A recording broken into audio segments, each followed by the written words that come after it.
Okay guys and girls, I'm going to shoot a quick video of this 1972 CJ5. Those are 32 1150s on it.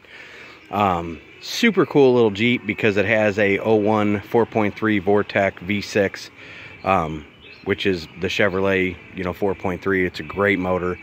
Had it in tons of trucks and the Astro vans. Always had good lucks with them. My buddy had a locksmith business. I actually had a half-ton full-size truck with a 4.3 in it back in the day. I used to use for going and getting materials to save on gas. I've had a couple of first-gen 4Runners with that 4.3 conversion. It's awesome. Makes a ton of power in these little cars and good on fuel still. So 4.3 V6, fuel injected, 4-speed instead of the 3-speed that would have been in this normally. The four-wheel drive does work. This thing was restored 6 or 7 years ago. I do have a good, pretty nice soft top and doors for it. Never been put back on it. The soft top and doors were stored in the guy's loft. He kept it inside. This Jeep was North Mississippi its whole life. The frame is in excellent condition. The Jeep itself was in great condition. You can see the frame in there is all real nice. Like I said, they restored it about 6 years ago. The back seat has a little tear in it. I'm gonna put a little of that interior glue on. It does have a working radio in it. I think the gas gauge quit working, he said. It does have a dealer installed PTO winch from back in the day. It's cool. It's got those little drain flaps in the floor still. I've only had a handful of Jeeps that those were still there. Most of them end up getting beat off, kicked off, taken off.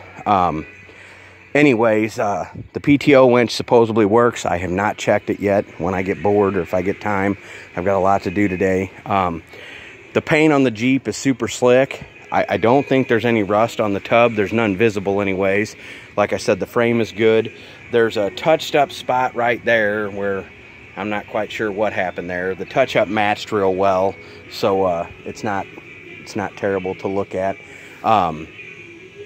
Anyways, so V6, 4-speed, four-wheel drive does work. The wipers work, which are irrelevant. Horn works. The emergency brake needs to be repaired. It is not working. Anyways, a lot of people love the look of the old CJs and all that kind of good stuff, but they don't. So there's a ton of new parts on this thing. Like I said, just a super neat conversion. If you've never seen that conversion or owned one on anything, like I said, I had 2 first-gen 4Runners, and they run amazing. They had plenty of power, and yet they were still really efficient as far as the fuel mileage went, which, you're not buying these for the fuel mileage. So anyways, the tailgate's in nice shape. Like I said, the Jeep itself is in nice shape. There's some speakers behind the seat back there. Like I said, the radio is actually in the lockbox, which is nice. If true Jeep people know that all this little stuff adds up, and it's kind of cool to have, especially when you go out to be able to lock your stuff up.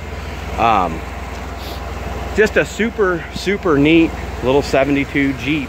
Like I said, it was restored I think 6 or 7 years ago. Just a neat little guy.